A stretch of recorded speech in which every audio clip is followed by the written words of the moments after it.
주를 가까이하며 주의 임재를 경험하며 주의 은혜 가운데 살아가는 저희들이 다 되게 해주심을 감사합니다.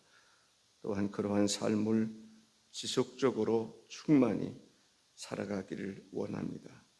이 시간 주의 말씀 들을 때에 우리 마음이 열리고 귀가 열리고 하나님의 은혜가 우리 속에 임하시옵소서. 예수님의 이름으로 기도하옵나이다. 아멘.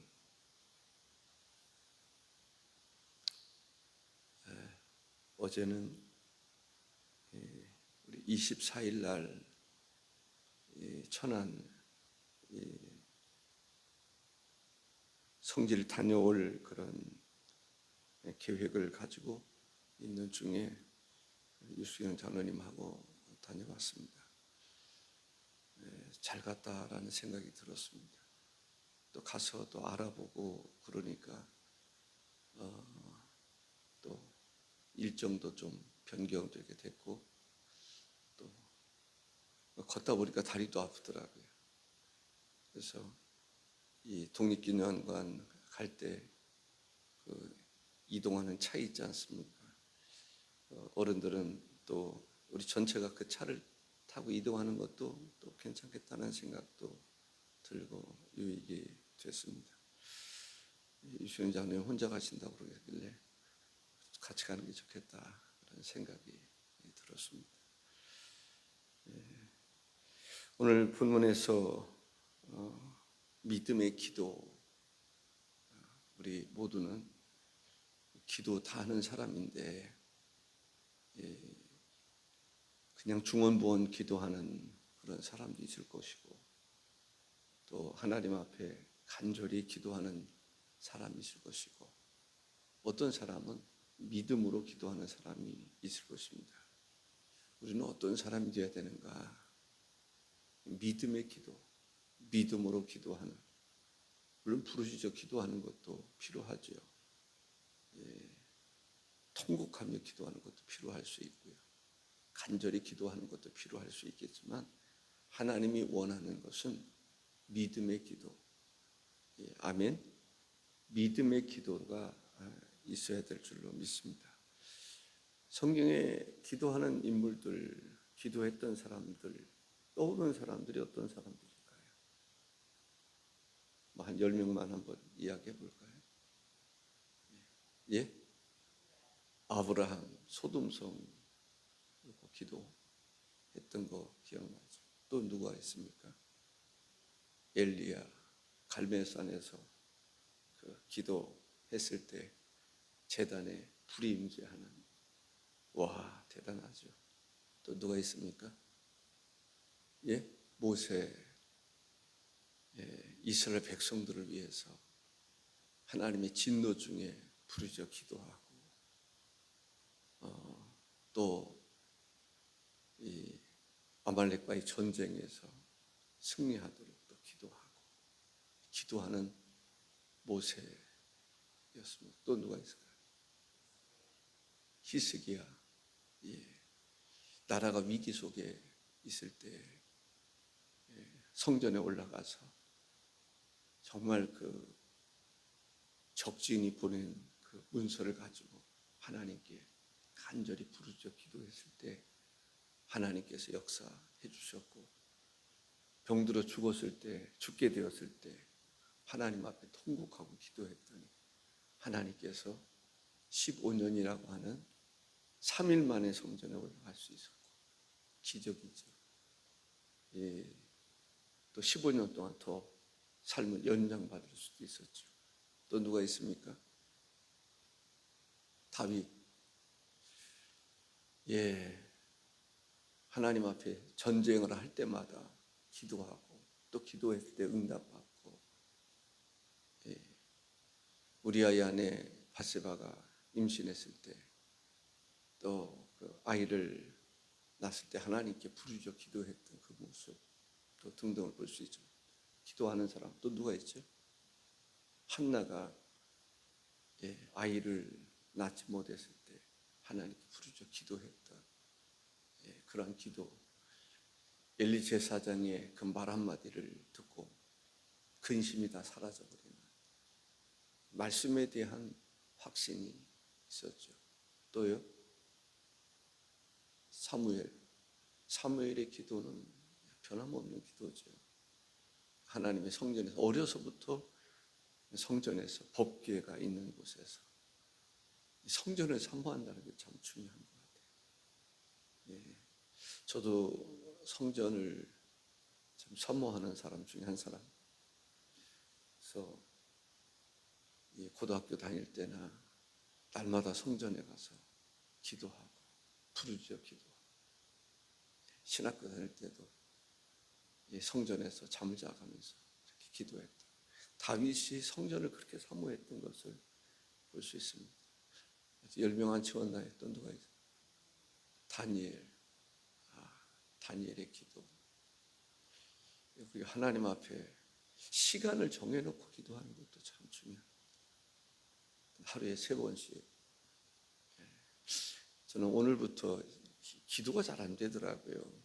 그래서 설교 준비하다 보면은 그게 우선하다 보면 기도가 안 돼서 컴퓨터에다가 자판기에다가 어제 써서 붙여놨어요.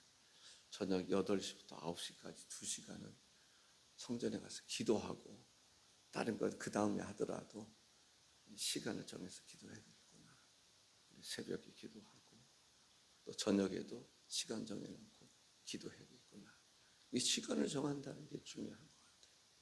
여러분들도 이 시간을 정해놓고 내가 몇 분 동안 30분 하든지 1시간 하든지 자기 직분에 맞도록, 이 정도 직분이면 그냥 이 정도는 그래도 기도해야 사람들에게 기도한다는 소리 들을 수 있지 않겠나. 그런 덕이라고 하는 것은 바로 그런 것이기도 합니다. 덕을 세운다. 교회의 덕을 세워야 되는데, 저도 목사이기 때문에 심적인 그런 부담감들이 있는 거죠. 목사가 그래도 하루에 얼마 정도는 기도해야 되지 않겠나. 그래서 장로님들도 그래도 내가 장로인데 하루에 얼마 정도는 기도해야 되지 않겠나. 내가 권사하고 집사하고. 그래서 성경에 보면은 그 외에도 바울 사도의 기도, 베드로의 기도, 성전에 하루에 3번씩 올라가서 기도하다가 안전병이 일으켰던 사건, 옥중에서도 기도하고, 예수님의 기도에 대한 얘기들이 참 많죠. 우리는 기도하는 사람이 되어야 될 줄로 믿습니다. 언제 기도할 것인가? 언제 기도할 것인가? 고난당하는 자가 있느냐? 그는 기도할 것이요. 병든 자가 있느냐? 그는 교회 장로들을 청할 것이요. 그들은 주의 이름으로 기름을 바르며 그를 위하여 기도하자. 병든 사람은 누가 기도해야 됩니까? 교회 장로들이 병든 사람을 위해서 기도해 줘야 된다라는 거죠. 목사도 병든 사람이 있으면 기도해 주고. 어떤 사람이 기도해 줍니까? 기도에 대한 확신, 기도 응답에 대한 확신이 있는 사람들이 기도 응답에 확신이 있는 사람은 병든 사람이 있으면 기도해 주고 싶어요. 환난 당한 사람이 있으면 기도해 주고 싶어요. 내 마음속에 기도해 주고 싶은 어떤 문제가 있으면 가서 기도해 주고 싶어요. 그 사람들은 어떤 사람이니까? 기도 응답에 대한 확신이 있는 사람. 근데 기도 응답에 확신이 없는 사람들은 누가 병들었어도 기도해 주고 싶은 마음이 별로 없어. 왜? 응답에 확신이 없으니까. 근데 응답에 확신이 있는 사람은 본인도 위해서 기도하고 다른 사람을 위해서 기도하고. 여러분도 어떻습니까? 누가 병든 사람이 있으면 기도해 주고 싶은 마음이 있습니까? 없습니까? 기도해 줍니까? 안 해줍니까? 기도해 주는 사람들은 기도 응답에 확신이 있는 사람이고, 기도 응답에 확신이 없는 사람들은 꼭 기도해 줘야 되나? 기도해도 소용없는데, 안 들어주는데, 그런 부정적인 생각을 가지고 있는 사람들은 병들었다 해도 안 기도해 주고 싶은 사람은 없어요. 장로님이라고 하더라도 누가 병들었다, 교인이 병들었다 그러면 쫓아가서 기도해 주고 싶은 마음이 있어야 되는데, 응답에 확신이 없는 사람은 기도해 주지 않고 기도할 생각도 별로 없고 나와 상관없다라고 생각을 합니다. 정말 여러분들 기도 응답에 확신이 있으면 해주겠어요? 안 해주겠어요? 해준단 말이죠. 근데 우리는 기도할 때에 어떤 병든 사람이 고침을 받아야 된다는 생각을 하는데 그건 내 몫이 아닙니다. 기도 응답에 확신이 있는 사람은 병이 낫기 때문에 기도하는 게 아니에요. 하나님께서 해주기를 원하기 때문에 기도하는 것입니다. 역사는 하나님이 하시는 것입니다. 기도할 때는 역사가 안 일어났어도 그 다음에 기도의 역사가 또 일어나는 경우들이 있단 말이죠. 저는 환자들이 있거나 그러면 기도해 주고 싶은 생각이 들어요. 그저께인가요? 세린자매 그 전에 기도해 달라고 그래서 기도를 해준 적이 있습니다. 근데 바로 좀 많이 좋아졌다는 얘기를 들었는데 그저께인가 또 새벽에 와서 강단에서 기도 해달라고 그래서 왔는데 보니까 이제 편도통하고 생리통 위해서 기도해달라고 해서 기도했던 적이 있습니다. 이 전에 기도했던 거 다 나았다고 그러더라고요. 그렇습니다. 하나님께서는 우리가 기도할 때 역사하십니다. 역사하시는 것은 하나님이에요. 기도는 누가 해요? 믿음의 기도는 우리가 하는 거예요. 역사는 누가 해요? 하나님이 하십니다. 기도 응답에 확신이 있기를 바랍니다. 고난당하는 자가 있느냐? 그는 기도할 것이요. 우리는 고난당할 때 기도해야 돼요. 기도 응답에 확신이 있는 사람들은 기도합니다. 근데 기도 응답에 확신이 없는 사람들은 고난을 당해도 그냥 고난 당하는가 보다. 아플 수 있겠지. 병원에는 가지만은 기도는 잘 안 하는 경우들을 볼 수가 있습니다. 하나님은 고난당하는 자가 주께 나와 기도하기를 원하십니다. 여러분들도 기도하실 수 있기를 바랍니다. 시편 102편 1절에 보면 고난당한 자가 마음이 상하여 그의 근심을 여호와 앞에 토로하는 기도. 여호와여 내 기도를 들으시고 나의 부르짖음을 주께 상달하게 하소서라고 말합니다. 우리는 개인적으로 고난을 당하는 경우들이 있어요. 육체적인 어떤 질병이라든지 또 가정적으로 고난도 있지 않습니까? 가정 경제적인 문제라든지 누가 아프다든지 가정적으로 고난당하는 사업이 어렵다든지. 사업이 어렵다는 얘기는 뭐예요? 경제에 어려움이 있다는 얘기잖아요. 국가적으로도 고난이 있을 때가 있어요. 지금 대통령 선거를 앞두고 우리 그리스도인들이 기도해야 되잖아요. 근데 기독교인들은 항상 기준이 있어야 돼요. 기준이 뭐예요? 성경입니다. 대통령 후보가 됐든지 국회의원이 됐든지 저 사람이 하나님 말씀을 우리가 기도할 때 하나님께 합당한 사람 되게 해달라고 하나님의 뜻을 쫓아 살아가게 해달라고 기도하지 않습니까? 대통령을 위해서 국회의원을 위해서 등등. 근데 그 사람을 선출하기 전에 불법을 행하는 사람을 선출해 놓고 기도할 것이 아니라 선출할 때 우리가 하나님 앞에 어떤 사람을 하나님 원하실까? 하나님은 성경을 통해서 보는 거예요. 영적으로 기도하면서 하나님, 성령님께서 보실 때에 하나님은 어떤 사람을 원하십니까? 하나님이 선택한다면, 하나님이 세우기를 원하신다면 누구를 세우시겠습니까? 기도하는 가운데 하나님께서 인도해 주시는 그 인도를 따라서 투표를 해야지. 투표한 다음에 하나님 저 사람이 차별금지법을 통과시키려고 그러니까 하나님 그걸 막아주십시오. 그건 하나님 기뻐하는 게 아니에요. 아니, 차별금지법 통과시키겠다는데 그렇게 공약을 하는 사람 세워놓고 하지 않게 해달라고 기도하는 게 참, 그야말로 어리석은 사람 아닌가요? 우리가 하나님 앞에 기도할, 나라를 위해서도 기도하고 경제를 위해서 기도하고. 저는 예를 들어서 시급을 이렇게 올릴 때마다 가슴이 철렁철렁해요. 왜? 시급을 올리게 되면 물가도 같이 올라요. 그런데 회사라든지 어떤 식당이든지 이렇게 경영하시는 분들에게 있어서는 가슴이 철렁철렁할 거예요. 인건비 때문에. 예.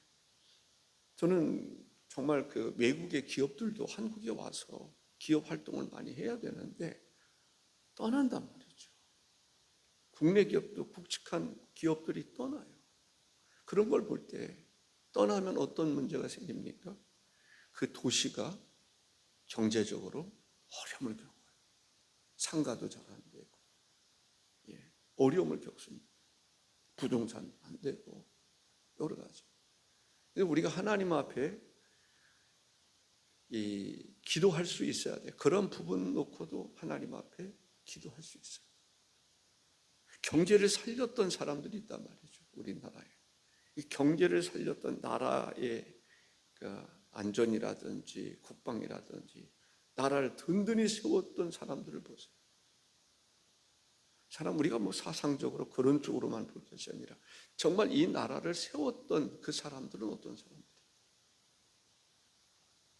그런 사람이 될 수 있도록 탄핵하고 이런 거, 하나님 윤석열 대통령을 세웠을 때도 하나님께서 그 대통령으로 인해서 하나님 뜻하신 바를 이루시옵소서. 저는 전광훈 목사님을 존경합니다. 왜? 선지자로서 존경. 그분은 윤석열 대통령이 대통령 될 것을 미리 예언했어요. 그리고 그 사람이 깜빡할 것도 예언했어요. 선지자이기 때문에. 선지자라고 하는 것은 미리 되어진 이후의 이야기가 아니라 그 이전에, 그가 대통령이 되기 전에 공적으로 이야기한 게 있단 말이죠. 그 사람 대통령 될 것이고 하나님 그 사람 대통령 세워라. 그러나 그 사람 깜빡합니다. 근데 그것을 광화문에서 여기서 공식적으로 이야기를 다 했단 말이죠. 그 사람들이 대통령이 되는 건 되는 건데 또 깜빡하는 것도 뭐냐. 측근에서 그건 좀 너무하지 않냐. 근데 선지자들은 미리 안단 말이에요. 누가 대통령이 될 것인지, 누가 누구를 세우기를 하나님 원하시는지. 우리가 기도할 때 뜻이 하늘에서 이루어진 것 같이 땅에서 이루어지기를 기도하잖아요. 그러니까 하나님의 뜻이 이루어지기를 기도해야 됩니다. 그래서 기도하는 사람이 중요한 것입니다. 교회도 기도하는 사람. 언제 이렇게 보니까 강단 그런 모습 좋더라고요. 저는 제가 그렇게 해서 그런지 모르지만 고등학교 때도 여기로 말하면 이 앞에 방석 딱 놓고 거기서 하나님께 기도하고 저 딸마다 거기 앉아서 기도하는 거예요. 또 골방이 하나 있어요. 목회자가 기도하고 이렇게 올라갈 수 있는 강단 옆에 있어요. 거기 가서 허락받았죠. 전사님 허락받고 거기서 부르짖어 기도하고 여기 앞에서 하나님 앞에. 그래도 강단 우리가 이제 이 지성소 잘 알잖아요. 성막에 대해서 잘 알아요. 지성소 가까이가 뭐예요? 분향단입니다. 기도하는 것입니다. 그러니까 제 마음속에 고등학교 다닐 때부터도 하나님의 그냥 그 생각입니다. 강단 이렇게 하나님 앞에 가까이 어떻게 하면 가까이 가서 기도할 수 있을까? 성전에서 자면서 기도하고 그래서 성전 어디가 가까울까 해가지고 강단 앞에서 그 방석 놓고 기도했던 부르짖어 기도했던. 물론 여러분들 그거야 꼭 장소가 어디다 이렇게 얘기할 필요는 없어요. 그러나 하나님 앞에 사모하는 마음은 필요하다고 생각을 합니다. 나름대로 골방이 어딘지. 어쨌든 우리가 기도하는 것이 중요하다라는 말씀을 드립니다. 국가를 위해서라든지 개인을 위해서라든지 가정을 위해서라든지, 특히 고난당할 때에 능히 도우실 수 있는 분이 하나님이시잖아요. 그 하나님 앞에 기도하는 거예요.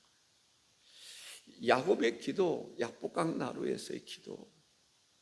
야곱은 어떤 마음입니까? 하나님의 임재, 하나님의 축복을 사모하는 사람이에요. 그 사람이 도덕적으로 어떠냐 이런 것을 떠나서 하나님의 축복이 형 에서에게 임하고 자기에게는 임하지 않으리라고 하는 그 생각 때문에 잠이 잘 안 오는 사람이 야곱이라고 생각해요. 축복 내가 받아야 돼. 그 하나님의 가문 대를 이어가는 그 흐름, 이 축복을 나와 내 자손이 받아야 됩니다. 그것을 하나님 기뻐하시는 거예요. 사기치기 기뻐하는 게 아니라 어쨌든 하나님의 그 축복의 가문의 그 영적인 흐름이 나와 내 자손을 통해서 이어지기를 바라는 간절한 마음. 정말 팥죽 한 그릇에 형의 명분을, 장자의 명분을 빼앗고 싶을 정도로 하나님의 임재, 하나님의 축복이 어떻게 쓰면 형의 발꿈치를 잡고 나왔다 그래요. 사모하는 마음. 저도 그런 마음이 있었어요. 형님은 예수를 안 믿지만 하나님, 예수 그리스도를 알고 난 이후부터는 하나님의 축복이, 가게에 흐르는 저주 얘기하잖아요. 나는 가게에 흐르는 축복이 나와 내 자손으로부터 이어지기를, 그런 사모함이 있었어요. 하나님, 난 둘째로, 왜냐하면 예전에 보면 여러분들도 그런 거 경험했는지 모르겠지만 장남이 최고였잖아요. 장남만 공부 잘 시키는. 그러니까 장남은 대학교도 안 보내고 차남은 고등학교 보내고 딸들은 고등학교 보내든지 중학교 보내든지 그냥 시집만 잘 가면 된다, 이런 생각이 옛날 어른들 가운데는 있었단 말이죠. 근데 제가 마음속에 그런 생각이 들어요. 내가 공부도 못했고 똑똑하지도 못하고 형에 비해서 그렇지만은 영적인 축복은 내가 받아야 됩니다. 그런 사모함이 있어요.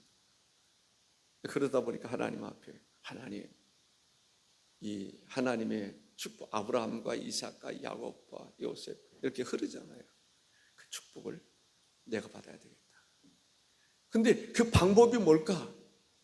하나님, 이 선덕전사님 내 어머니로, 영적인 어머니로 여기고, 그분의 영적 그 조상들이 여호와를 경외하고 순교하고 그런 집안이잖아요. 하나님, 내 영적인 계보는 그 믿음의 어머니 선덕전사님의 내 어머니이기 때문에 그 흐름을 내가 받고 싶습니다. 그래서 영적인 그런 흐름을 내가 사모하는 마음으로 받고 싶었던 거죠.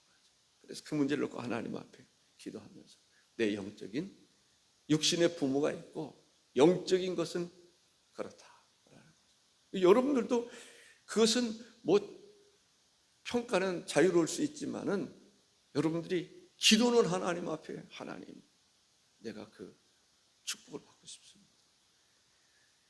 엘리야, 그 다음에 엘리사가 원했던 건 뭐예요? 엘리야, 그 계보를 내가 잇겠다. 엘리야에게 역사하셨던 그 하나님, 나에게는 그 하나님이 갑절이나 크게 역사해 주셨으면 좋겠다 그러는 것이 엘리사의 영적인 욕심으로 말하면 욕심이고 사모함이 있었던 것을 보게 됩니다. 그것을 하나님이 기뻐하시기 때문에 그에게 허락하시는 거예요. 그러니까 하나님이 기뻐하는 일을 우리가 하면 된다라는 거죠. 야곱이 하나님 앞에 부르짖어 기도했더니 하나님께서 천사와 씨름하게 하시고 축복을 해주는데 야곱에게 이스라엘이라고 하는 이름을 주신단 말이죠. 그 야곱 이스라엘이라는 그 이름이 이스라엘 나라의 이름이 되는 것을 볼 수가 있습니다. 그만큼 기도는 하나님의 보좌를 움직인다 할 정도로 기도는 파워가 있다. 기도를 하나님이 기뻐하신다. 그렇기 때문에 그것을 알면 우리가 하나님 앞에 시간을 정해놓고 기도하고 기도하는 시간도 늘리고 그런 게 중요하다라는 것입니다.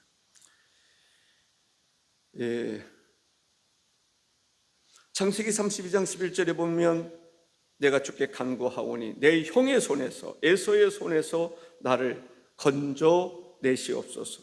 내가 그를 두려워하면 그가 와서 나와 내 처자들을 칠까 겁이 나기 때문이니라. 그 뒤에 보면은 야곱은 홀로 남았더니 어떤 사람이 날이 새도록 야곱과 씨름하다가 병든 자가 있느냐 기도하라. 병든 사람 있느냐 그 사람을 알고 있는 장로는 기도해 줘라. 장로를 청할 것이고 그는 가서 기도해 줘라 라는 것입니다. 저는 장로라고 그랬을 때 오늘 우리가 말하는 직분일 수도 있고요, 연장자라고 하는 의미도 있을 것이고, 영적으로 말하면 먼저 믿는 자라고 하는 생각을 가질 수도 있을 거예요. 우리는 어떤 사람이 되어야 되냐? 병든 사람이 있으면 기도해 줘야 돼요. 기도해 줄 수 있는 관사님이 됐든지 누가 됐든지 집사님이 됐든지 병든 사람이 있으면 기도 응답에 확신이 있는 사람의 마음에는, 성령이 있는 사람에게는 기도해 주시는 마음이 생긴단 말이죠. 그럴 수 있기를 바란다라는 거죠. 히스기야 왕이 병들어 죽게 되자 하나님 앞에 통곡하면서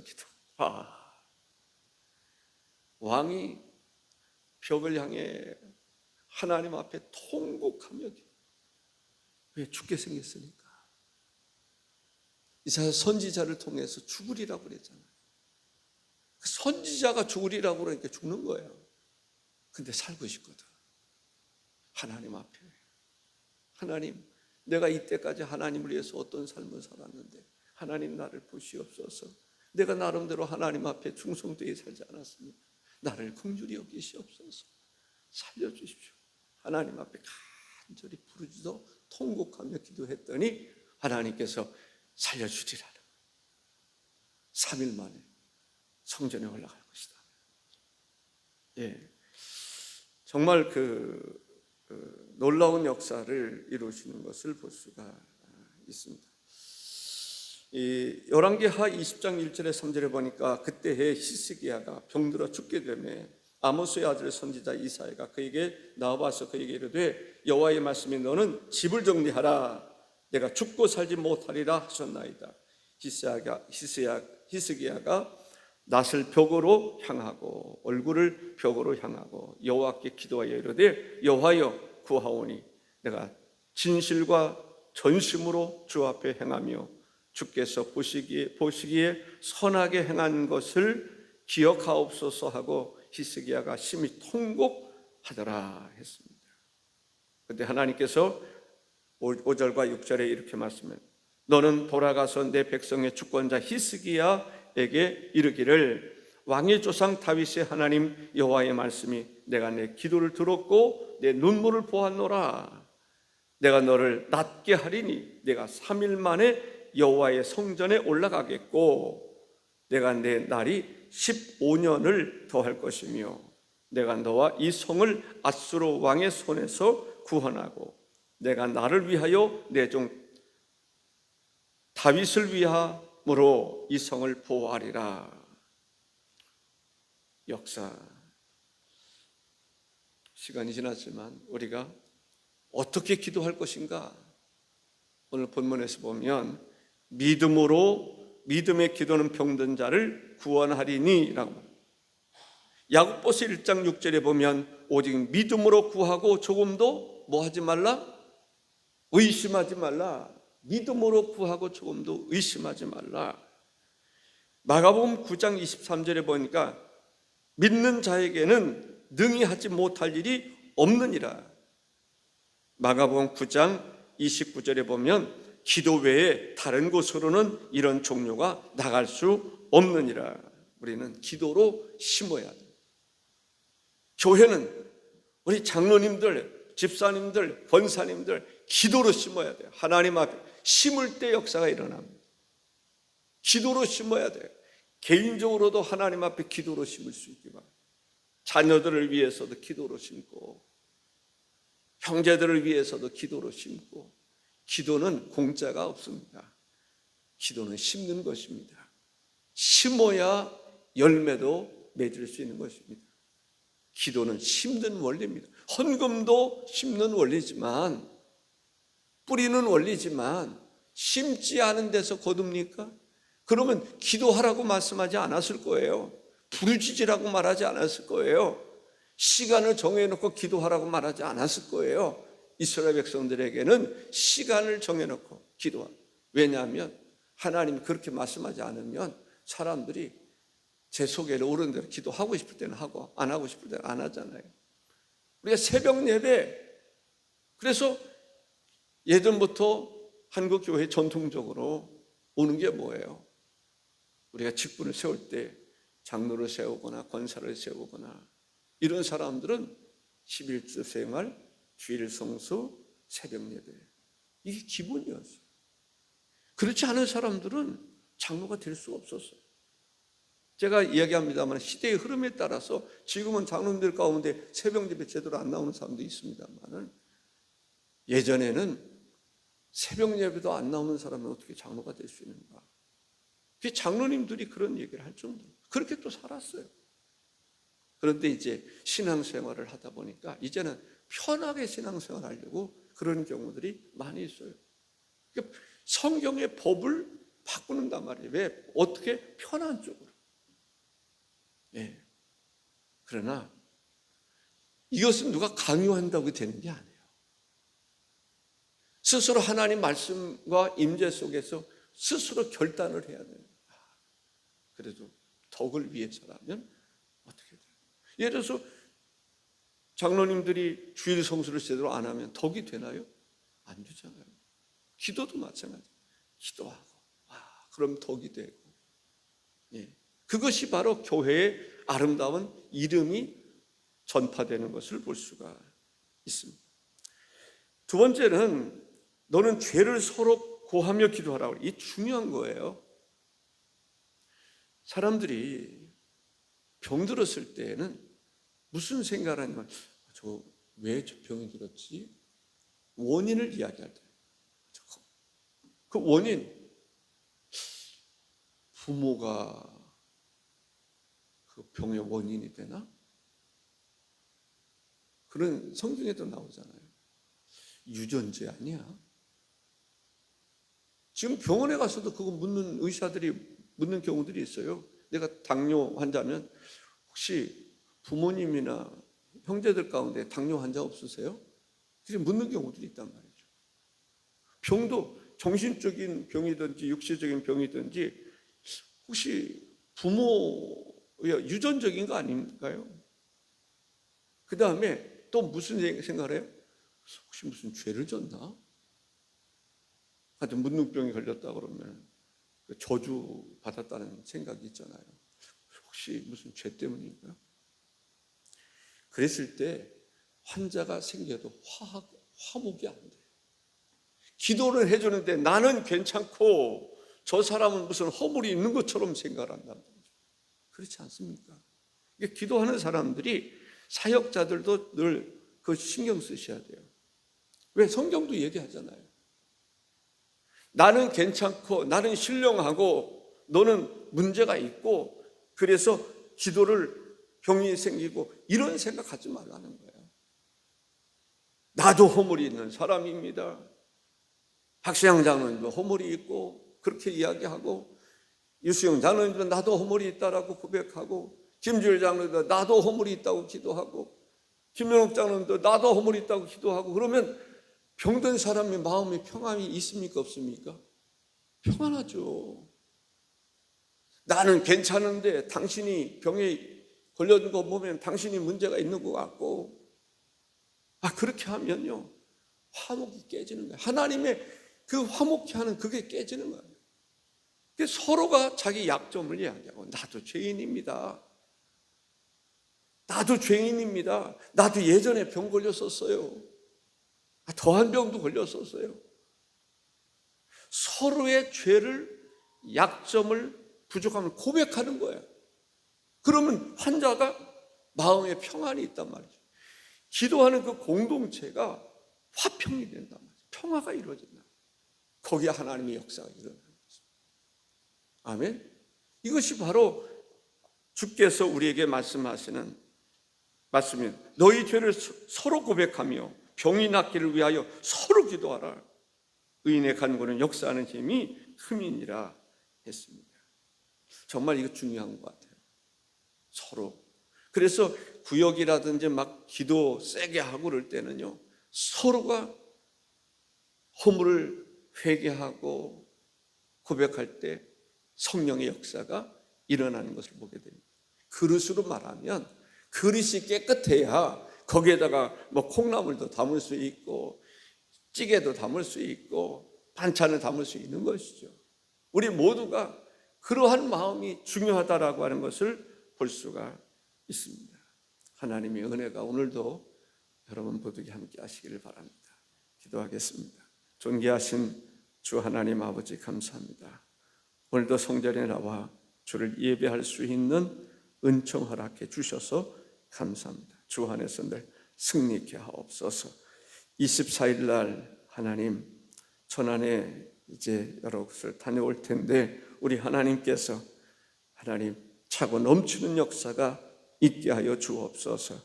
하나님 이를 위해서 수고하는 유수영 장로님을 비롯해서 또 함께한 우리 모든 또 인도자들 장로님들에게도 은혜 베풀어 주옵소서. 좋은 결실 맺기를 원하옵고 예수님의 이름으로 기도하옵나이다. 아멘.